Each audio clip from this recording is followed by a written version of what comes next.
At this point, electric cars aren't new. They aren't some futuristic novel concept, but until very recently, they have been either incredibly expensive or they lack the range to get around the block. However, with more traditional and mass market manufacturers getting some of their first EVs out, we're going to see more competition, which will get us better and more affordable cars. So here are some of the best and most affordable today.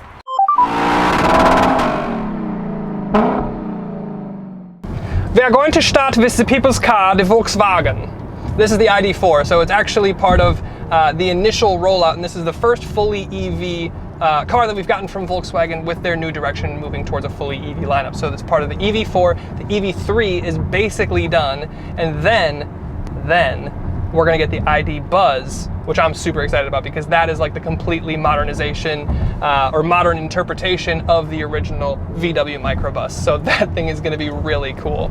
But let's talk about this ID4. Now, if you're looking for Tesla ludicrous mode or plaid level performance, you're gonna wanna look elsewhere because the power that we get here is 201 horsepower and 229 pound-feet of torque. And those numbers are less than what you get in Volkswagen's GTI.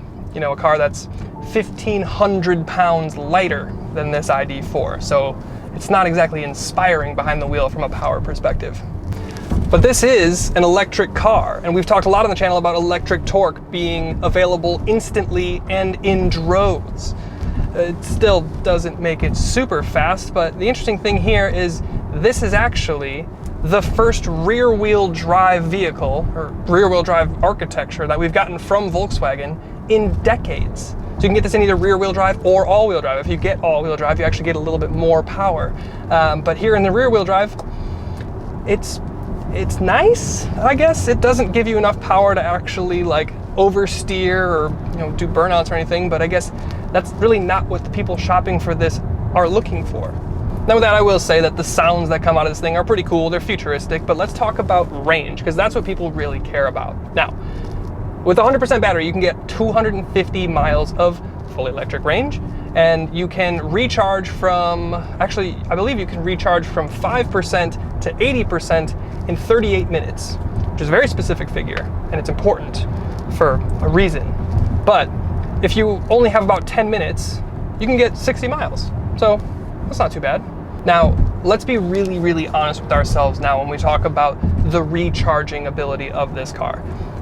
Over 90% of you are going to use this as a commuter car to get you to and from work, which means you're not going incredibly far distances. The 250 miles of range is perfectly adequate. And when you get home, you're going to plug it in to your house. You're gonna pull it into your garage, you're gonna plug it in, you're gonna go to bed. And when you wake up in the morning, your car will be charged. So it's not gonna be a problem. But let's say that you wanted to go on a road trip and you wanted to see what you can get out of this thing on the open road. Now, VW is working with the Electrify America infrastructure, which means you have 17,000 charging stations available to you that'll be compatible with your ID4. So that's when you get to that 5 to 80% in 37 minutes or 38 minutes or whatever it is. So that's nice to have. Now when we talk about going up to 80%, this is preserving the battery. We'll talk about that more in detail on another video, but basically the way that the Electrify America infrastructure works is it's set around the US interstate system. So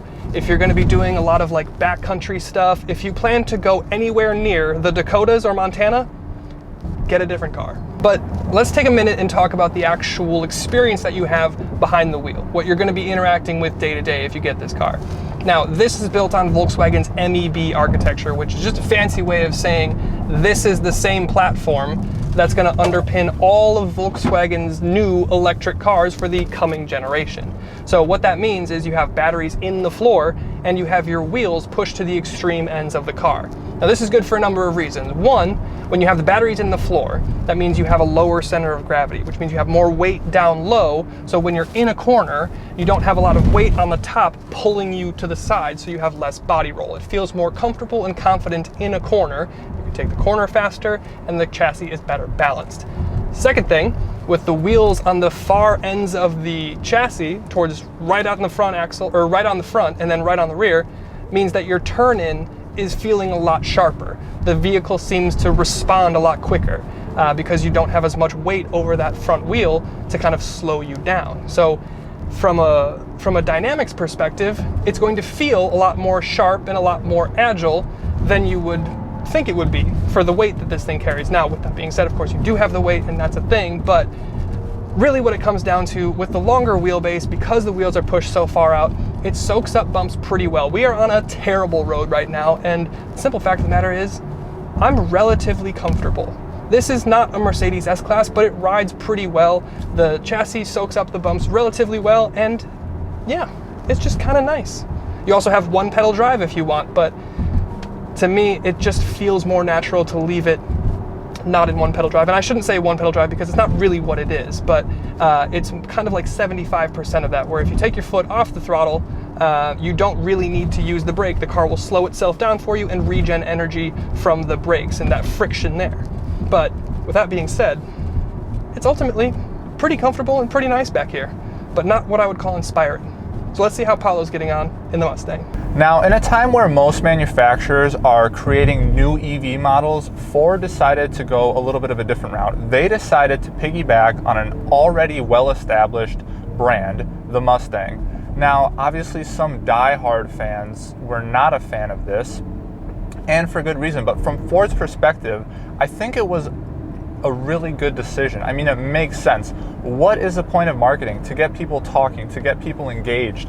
And I think by calling the Mach-E a Mustang, they did that. They got people engaged. They got people talking. Now, we are in the all-wheel drive premium version.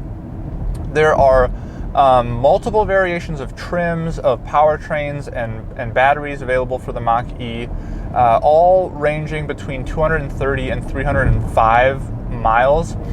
So the premium version we're in gets 270 miles. So this has the extended battery, and it has all-wheel drive. So all-wheel drive actually reduces your range by about 30 miles. So 270 in this thing, it's more than the ID4 gets, and it's actually class leading as well. So good job, Ford. Horsepower comes in at 346 and 428 pound-feet of torque. Now that is about 50% more horsepower and almost double the amount of torque that you get in the ID4. 0 to 60 in 4.8 seconds, which is pretty quick. I mean, it's not as quick as your ludicrous Teslas, your Plaid levels, but it comes on good enough for everyday EV. And they're going to be releasing a GT Mach-E. That is going to have 480 horsepower and 634 pound-feet of torque. That is going to go 0 to 60 in 3.5 seconds, and I cannot wait to drive that because this thing is very, very quick and it's very fun.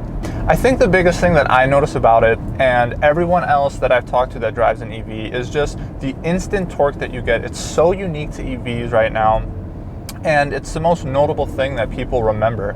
And it makes this thing really enjoyable and fun. I mean, the problem with EVs is that they're heavy, right? Besides the range thing, they're heavy, you can feel it, and this thing is no exception. This thing is quite heavy. You can feel it when you have your steering inputs, you can feel it when you're going into a corner, but like most EVs, battery pack is on the base of the car, and that obviously helps give it a lower center of gravity. So yes, it's heavy, but it honestly corners surprisingly well for how heavy it is. And it brakes really well also for how heavy it is. I mean, you look at these brakes and you can tell they're quite big, and for a good reason. They need to be. Now with the Mach-E, you get 3 different drive modes. Whisper, which is extremely quiet, you can hardly hear it. Engaged, which has a bit more hum to it. And then unbridled, which the propulsion sound that it makes it's honestly aggressive, it's mean. I think that really captures the true essence of what Mustangs stand for.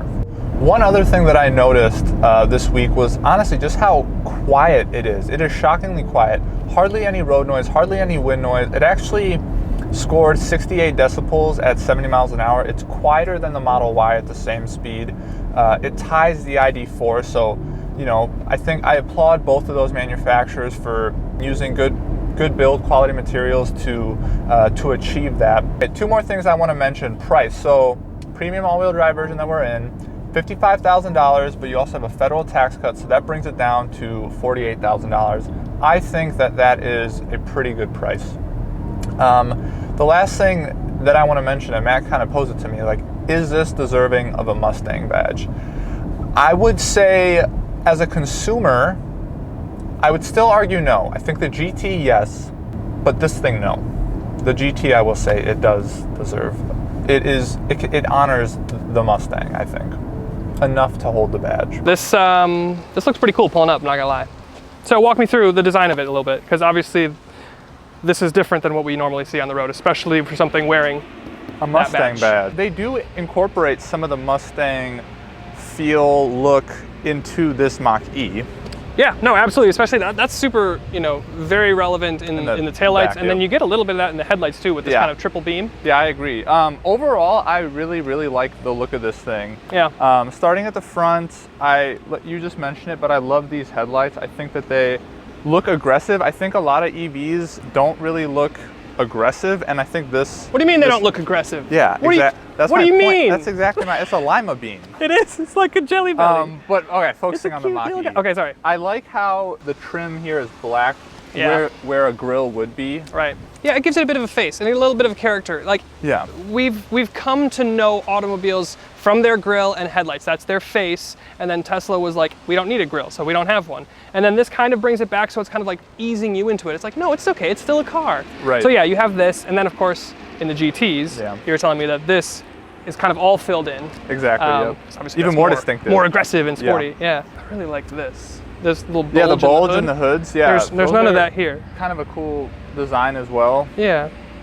It adds a little bit more Mustang flair, because you know we just tested that GT against the LC, and it had this sort of thing where it's kind of swooping back, and then you get the air vents. Yeah. So yeah, it's much more aggressive and imposing looking than our jelly bean over here. Absolutely. Take me around the side. Jelly bean, lima bean, jelly bean. Lima bean. The rims are a bit. I think you have 20s. These are 19s. Yes. Tires are a little bit smaller here. I really like the Mach-E logo. That is cool. I think that is awesome. Yeah. This must be where you charge, yes? Yes, that is. So right here, is correct. This reminds me of like a Porsche. You drop a 911, they have, or at least some of the old ones, they have the fuel tank right up there. In the front, yeah. Yeah, which is cool. I like that this is not like plastic. Well, it's plastic, but it's like gloss colored, so it doesn't. Yeah, it's not like it's not pretending to be off-roady. Door handles. Yes. Kind of unique.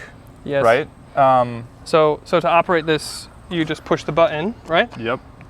And then it opens for you. Correct. Oh, so you can't push it in, so it's not like you can like slam your finger in there. Right. Yeah, that's kind of a cool design that they do. Oh, so you have to pull it out, and then it'll close. Yes. Okay. Yeah, I think it's a good design.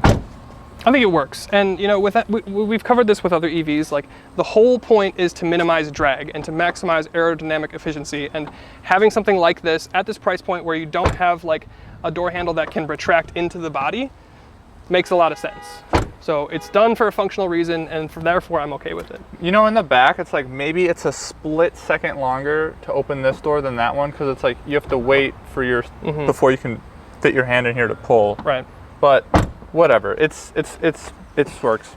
The back, I like how the roof is black on this model, and this red line here with like the black arc, it just looks really clean. It's very and sporty and swooped. I think it looks good. I disagree, but that's fine. You don't like it? No. Oh, so if I were the owner of this vehicle, I would have this black piece wrapped to give it more of a traditional SUV shape. This is like the Mercedes GLE Coupe, the X4. Yeah, and that's just not my thing. We're disagreeing here. I like it. Yeah, that's fine. You're saying you don't like it. You're wrong, but that's fine. You have bad taste, but that's fine. That's funny. Back end. We talk about these taillights. Yeah, I mean, that's Mustang. Very obviously Mustang. It, right? Yeah. And then you got the Mustang badge. I like how they paid homage to it, you know? Yeah. Like, it doesn't look like a Mustang, but they incorporated some features that... yeah, they definitely tried to maximize the brand effect to it. Well, we talk about aggressive, and then we immediately go over here and talk about this. So this is like the smiling face of somebody that's just happy to see you. You're going to work? Good for you. You got out of bed today. I'm here to get you there. Like, there's not much going on here, and that's a good and a bad thing depending on who you are. So it's very simple, it's very modern and contemporary, it's very Germanic in that way. But to me, the biggest draw is kind of the lighting package. So you have your traditional running lights, and then these actual projectors here are kind of like inlaid with like a honeycomb effect. Really cool. And then this goes all the way across. So we've seen, how many cars have we tested that have the LED taillight bar that goes all the way across? Right, now we have it up front. And then this is just white. So this is first edition, but in some you can get this with the actual like color. You know how you've seen those like Mercedes that are like super tacky and cringy and then like the star lights up. I don't love that, but I like it in white. So I that's like fine the white here. logo too. Yeah, it's like, I really, really do not like the way this thing looks, but there's certain elements of it that I do like. And one of them is that honeycomb lighting, the white logo I like. Yeah, just a little bit of personality shining through. So as we get around to the side, the biggest thing here in the draw here is the 20-inch wheels. So they're big, they're, you know, premium looking, and they look kind of cool. On your front fender, you've got your first edition badge. And that's kind of it. I mean, we've got these decals from Hall. Also, shout out to Hall. Thank you for letting us do the test and the video on this. But aside from that, the side profile, there's not like a lot going on. You do have this silver bar that runs across the hood and down your C-pillar, but other than that, it's kind of a similar shape to the Mach-E, but it looks different because you don't have that two-toning effect with the red and the black that the Mach-E has. But then again, in the back, it's just very simple. LED tail bar all the way across, white logo, ID4. I love the white logo. And I like I would say exterior, my favorite features are the headlights and the taillights and the badge color of this car. It's because it's the only thing going on in this car. The one thing that I like a lot more about the Mach-E is that the cladding is actually painted like a gloss finish versus this is literally just... Right, and this is the first edition, so this is like the nicest one you can get, and you get the Don't like plastic. that. I mean, yeah, that's how it is. I like these rims though. Yeah, they're nice. Should we Interior? Yeah, let's do it. All right, ID4 interior. I don't know why Elvis is on right now. Yeah, trying to figure out how to turn everything up. There you go. Climate. Well, no, I'm trying to... that's not it. No, I did turn off the music. Okay. So yeah, ID4. We'll get into some of the technology issues that we just ran into, but basically, I want to start at a high level. The design, I think, works really well. It's very simple. It's very contemporary. It's very similar to what you get on the outside experience. That translates to the inside. It's very German. It's very simple, and I like that. Now, in terms of like build materials, it's very familiar. If you've been in any of Volkswagen's other products, your Tiguan's, Golfs, anything else, it's very familiar to be in here. And the way that it comes together is very spacious. Like, I think more than anything, they've designed this cabin to be like just ergonomic and utilitarian in the sense that like this cup holder thing comes out. So you have a big, I don't know what you would use that for, but it comes out. And then down here, the biggest complaint that I've had with the last few vehicles that we've tested is I have a big water bottle, like a big metal water bottle that I use. And like, this is the only place that I could put it in like our last 4 vehicles. Right. The only other car that I know that I can fit my water bottle in is my own 4Runner. I used to rock a jug in high school and college. Can't fit that in here. But yeah, your water bottle for sure. You don't still rock a jug, do you? No, I still love Okay, I'm glad we moved on. I also used to use, anyway, let's go on. I love the white steering wheel. I know you were going to mention I love the white steering wheel. I really like it. My eyes are just like drawn to it. Yes. I can't stop looking at it. And so this is a test vehicle at Hall dealership that we're at. So obviously it's frequently used. There's people in and out of this vehicle every single day. We were really curious to see how the color would actually hold up. It's already dimming up here. Well, but I thought it was going to be way worse. But it's only got 3,700 miles on it. Okay, so yeah. So it's got less than $4,000 on it. Sure, people are getting in, getting out, but like this is going to get dingy. So as cool as it is and as much as I love it, it's going to be a failure point in terms of like the interior overall aesthetic. Talk about the black piano. Yeah, so that's we talk about how well this is like designed ergonomically, but then you like actually interact with anything other than turning the car. And like all of your buttons are haptic feedback, which like it can be done well. And it's done okay on the steering wheel. But as soon as you get here into your center screen, it's just like, it's mind-numbingly bad. Yeah. Like it's just not executed well. And it's shocking because Volkswagen has done good infotainments in the past. Right. And I do want to highlight a couple other things that I really like in here. I really like that you get the ambient lighting in here and you get 2-tone ambient lighting. You get a pano roof, and this roof actually comes with a cloth cover to cover up the entire roof, unlike you get in the Mustang, and we'll get to that. Your gauge cluster, it's not like a Tesla Model 3 where you don't have anything in front of your steering wheel. Like you still have a cluster here, and it's very simple. It's very just easy to get on with. And then right next to it, you have your gear selector. And it's very much like the BMW i3, where it's kind of that twisty knob. Kind of funky. Yeah, it's kind of fun, you know, and that's kind of the point. So, and with that being said, you transfer down into your pedals, and Volkswagen's done this across their ID lineup, and we see it in the upcoming ID Buzz.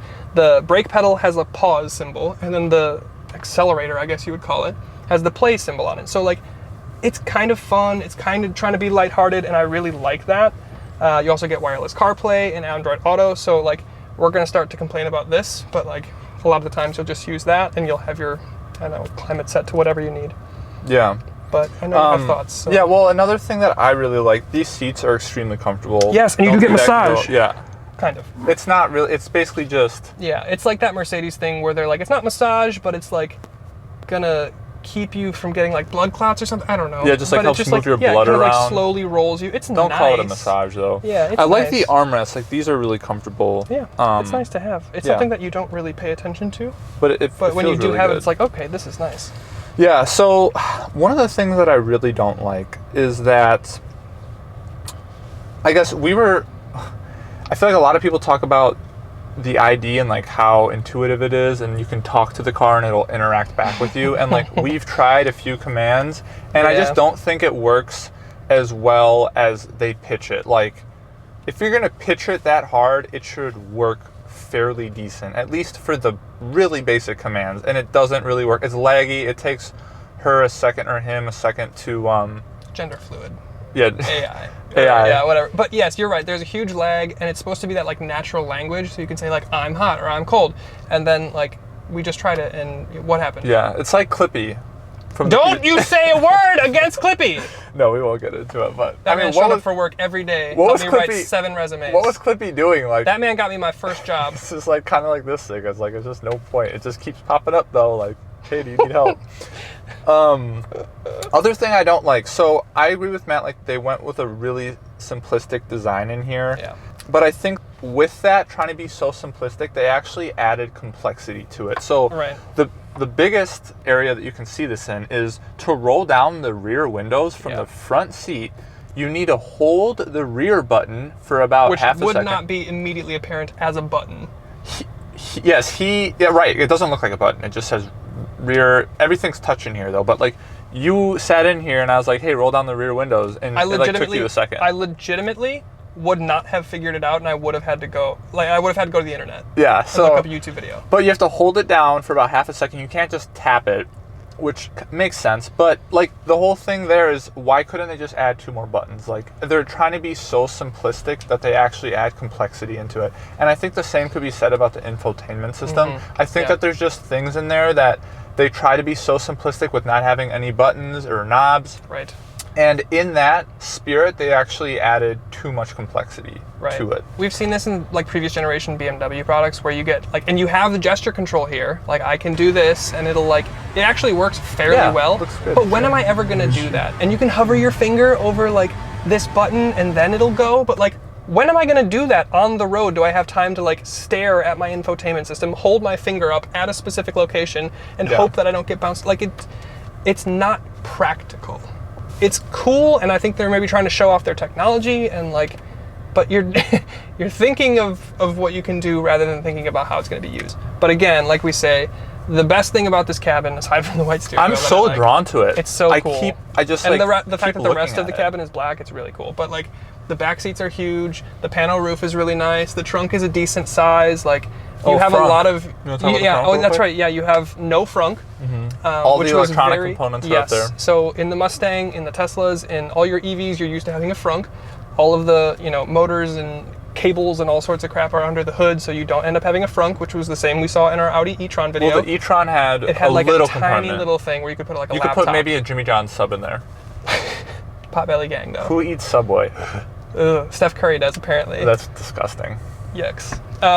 Should we talk about Mach-E? Let's do it. Okay. So the Mach-E. Yeah, I mean, my overall impressions of this thing is it's really simplistic, really good build qualities in here. They obviously modeled this over like a Model Y or any Tesla for that matter. Yeah, super apparent with the portrait orientation screen. Yep, with the infotainment system. But yeah, you mentioned build materials. Like, it's impressive when you sit in here. Like there's a bunch of different materials. You've got this kind of like woven thing up here. You've got this faux carbon fiber, and then there's leather. And one thing I wanted to say, and I don't know if you're getting to this, but like this seat is great. Yeah, the leather is very good. So like on the Model Y and even on the VW, it's almost like you sit on top of the seat versus these.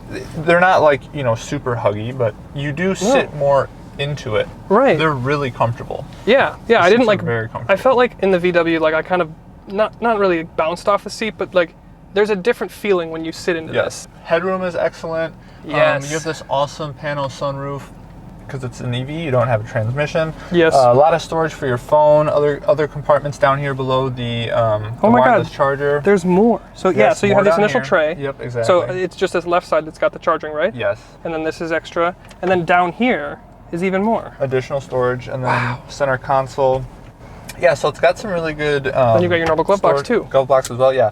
Sound system. This is a 10-speaker Bang & Olufsen system. It sounds really good. The one gripe I have is this material you commented on. It's supposed to be a sound bar, but and it goes across the whole dash, right? But it's cool. There's only speakers in the corner, so this is kind of just they wrapped this.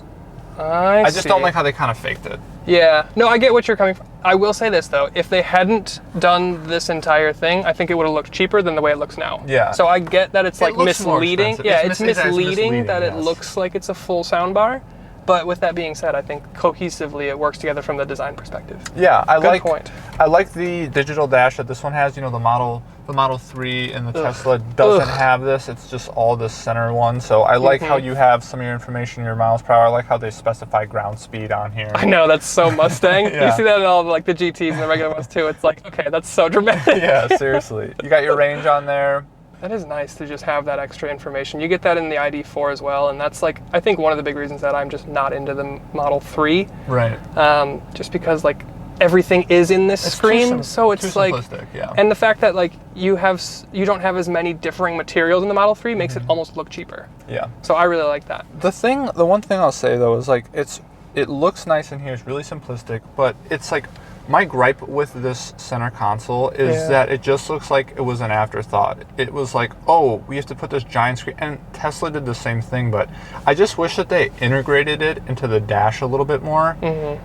So you didn't have these sharp, you know, edges and it's protruding so much above the dash, and like imagine if this was just at an angle and it sat really nice in there. I think it would look a lot better. Yeah, my thought on this is like, I get why they do this. Everyone is doing this whole tablet infotainment system thing. But the thing that gets me is like, sure, you have this like bottom third or fourth of the screen, that's your HVAC. But like, that's the part that I want to be integrated into the dash, because like taller people, if you don't have the seat adjusted perfectly, like you can hit your knee on this bottom corner. So I'm used to it kind of coming up at the top, but from the bottom, like that could be detrimental to your patella. I haven't had any issues, but like I could see how someone could. Like if you're slouching, that could be frustrating. The other thing is like these standalone buttons for the HVAC controls. It's easy to hit it when you're trying to control the volume knobs, but I'm just getting picky.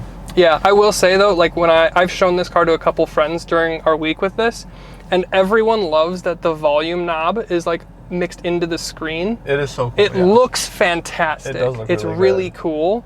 But yeah, you're right. In practice, like all of a sudden you're adjusting your fan speed or your max vents. Yeah, you're cooling down your windshield really hard. So yeah, that's interesting. But yeah, ultimately, like if it had a white steering wheel, there would be no question I'd take this over the ID4. Yeah, that's the only thing I think your interior has on this is just like the contrast of colors. It looks more a little bit more German, a little bit more contemporary. Yeah, this is kind of, but I think they did an excellent job. For sure. And the steering wheel, it's thick enough, it's plush enough, it's cushiony, it feels really good. Yeah, it feels good. That is impressive. Yeah. I hate the gear lever. Oh, yes. I wish that they did something else. I know Tesla, you can control it on the screen, but like this just feels cheap. But again, small thing. Yeah, the dial. Should we hop into the back? Let's do it. Really comfortable back here. Same with the front. The seats are they just feel really good. It's like something that you will never see in a photo, you'll never see in like a spec sheet, but it's something that you will not experience until you sit here, but it absolutely contributes to the experience back here. Like we have a pano sunroof. There's no like cloth or like cover that goes over. but it's like tinted, so you get light coming in, but you don't bake back here. It's really comfortable. It's nice and shaded, and then yeah, the seat again is just really comfy. Yes. Really impressed with the seating in here. Got your USB chargers back here, some air control vents, speakers again. The one thing I'll say though is I love the Headroom is good. The headroom is great. I do just wish though that you had the ability to close it, because I could see how the sun, like right now, could get irritating to someone. I could see that on like a long road trip, yeah, maybe. and if you don't have your sunglasses, like, boy, that could get annoying. Yeah, quickly. I could see that. I could see that. It'd be nice to have an option. Minor complaint. Yeah. But other than that, it's very comfortable back here. We're both over 6'1", and we have plenty of space. Trunk space? It's fairly big. I think that the ID4 actually has a bit more room. I think the ID4 is deeper, but this one seemed wider. So, yeah. Cool. Final thoughts? Yes, let's do it. I want to first start by applauding both of these manufacturers for joining this space and finally bringing some competition to Tesla. But my thoughts are quite simple. The Mach-E is more power, more torque, and range than the ID4, and it's also more visually appealing. The one drawback is space, but I think that my choice is quite clear. I would pick the Mach-E. And yeah, I'd have to agree with Paulo. The ID4 just falls short to the Mustang in pretty much every category. It's just not as fun to drive. The Mach-E is better to look at. It's easier to manipulate from a technological standpoint, and it just would fit into my life better. But either way, it is nice to see more competition coming to Tesla and more affordable EVs out on the road. Thanks for watching, and we'll see you next time.